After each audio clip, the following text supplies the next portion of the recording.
Hi, yeah, so I'm Duncan Williams from the University of Salford, and I'm a lecturer there in acoustics and audio engineering. So what was your PhD about? Yeah, so if you imagine that you've got a very fancy synthesizer and you're tweaking each of the knobs on the synthesizer, what we're trying to do is figure out how those little changes manifest in changes in our personal responses to those kinds of sounds. So there are lots of uses for that. Most of them are fun. It might be about making some new music. It might be about doing some sound design. It might be about making a sound that's never been heard before by combining characteristics of two sounds. And in fact, that's what my thesis specifically focused on, was this idea of morphing the timbre of different instruments closer together. So at Salford, we ask for a short research proposal when people apply for a PhD. I mean, when someone sends in this research idea to you, what are you looking for?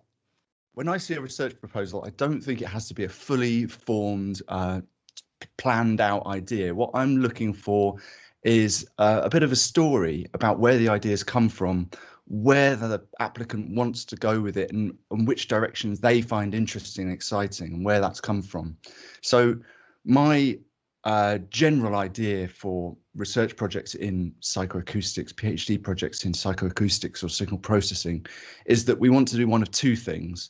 We either want to understand how sound works and get better measures and metrics for that, or we want to assist people with their sound problems.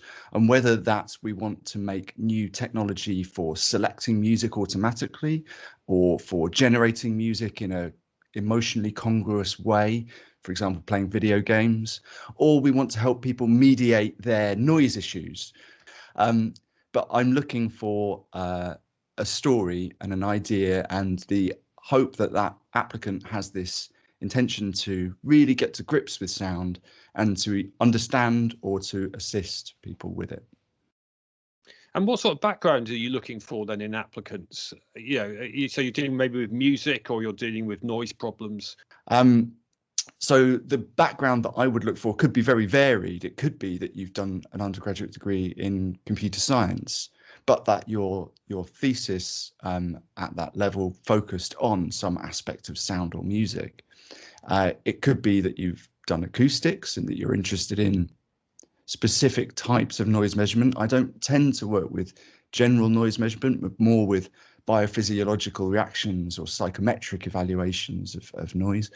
Or it could be music, but it would need to be music where you'd had a significant technical element to what you were doing. So if you were a person that often sat doing coding with music, perhaps you used Max MSP and had a good kind of understanding of the fun of tweaking under the bonnet, then those would all be great things to see in a application. And if someone approaches you and says, I'm interested in doing a PhD, what's a great question to ask you? What should someone interested in a PhD be asking of a supervisor? Do you think there's new knowledge in this? If so, where? Where should I be focusing my application? And can you supervise it, or can you recommend someone that can? Chances are, if it's in a sound or an acoustics area and it's not for me, for my specialist knowledge, there'll definitely be someone I know that it would be. Or it might be that, as is the case with one of my colleagues, we team up and you get kind of the best of two people, or the worst of two people if you prefer, but trying to help you in your journey.